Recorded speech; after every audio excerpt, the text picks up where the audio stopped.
जितिन प्रसाद का बीजेपी में शामिल होना ये देश की राजनीति के लिए क्या संकेत है, इसका कितना असर 2022 के उत्तर प्रदेश विधानसभा चुनाव में होगा और फिर आने वाले वक्त में कितना फायदा बीजेपी को मिलेगा, ये तो वक्त ही बेहतर बताएगा।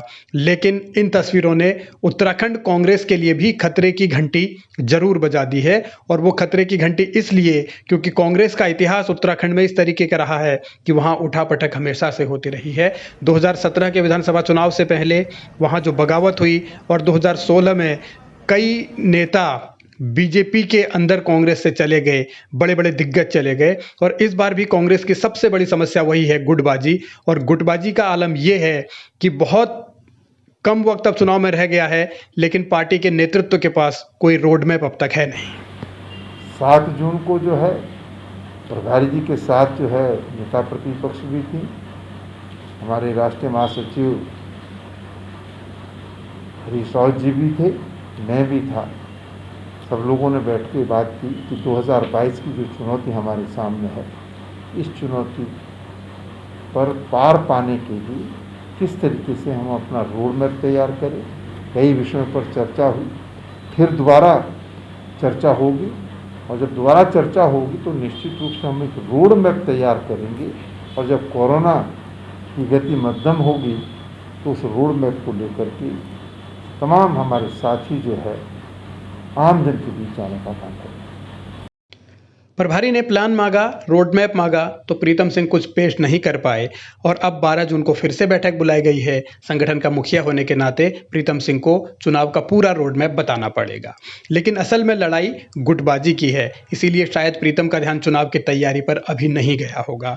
और हालात असल में ये हैं कि हरीश रावत का खेमा चाहता है कि हरीश रावत को मुख्यमंत्री का चेहरा घोषित किया जाए। प्रीतम इंदिरा कैंप ऐसा कतई नहीं चाहता। इस सब के बीच हरीश रावत अपना विजन, अपना रोड मैप, अपना नजरिया जनता के सामने लगातार रख रहे हैं। सोशल मीडिया के जरिए उन्होंने वो तमाम बातें बतलाई हैं जो उनके सरकार की उपलब्धियां हैं। उन्होंने ये भी बतलाने की कोशिश की है कि उत्तराखंड के साथ किस तरीके से वो उत्तराखंडियत को आगे बढ़ाने की लड़ाई लड़ते रहे हैं और किस तरीके से जो योजनाएं अधूरी रह गई तो उनकी वजह क्या रही, जो उनका विजन था मुख्यमंत्री रहते हुए तो उनमें कहाँ कमी रह गई या कहाँ राजनीति हो गई। ये सब बातें उन्होंने कही हैं और वैचारिक तौर पर जनता से सोचने की अपील भी की है कि ये जो मेरे लेख हैं, जो मैंने लिखा है, ये आने वाले लोगों के लिए बहुत काम आएंगे। इससे एक वैचारिक मंथन चल सकता है, आपके मन में भी चल सकता है और आपसे जुड़े हुए लोगों के बीच में भी चल सकता है। इसलिए मेरा आपसे आग्रह है, जो मेरे साथ फेसबुक पर जुड़े हुए हैं वो इन्हें ज़रूर देखें और जो लोग नहीं जुड़े हैं, यदि उन तक कहीं से मेरा संदेश पहुंच रहा है तो वो भी जुड़े। हरीश रावत जिस अंदाज में अपना रोड मैप जनता के बीच रख रहे हैं, उससे ये तय है कि वो सीएम पद पर अपनी मजबूत दावेदारी पेश करना चाहते हैं, उसमें कोई कसर छोड़ना नहीं चाहते। जिसका सीधा सीधा मतलब ये भी हुआ कि प्रीतम और इंदिरा कैंप को हरीश रावत खुली चुनौती मुद्दों के जरिए, अपने विजन के जरिए दे रहे हैं। और इन हालात में अब सवाल यही है कि अगर हरीश रावत को उत्तराखंड के भीतर आलाकमान की ओर से प्रोजेक्ट किया जाता है बतौर मुख्यमंत्री का चेहरा, तो क्या उत्तराखंड कांग्रेस में एक बार फिर खलबली मचेगी?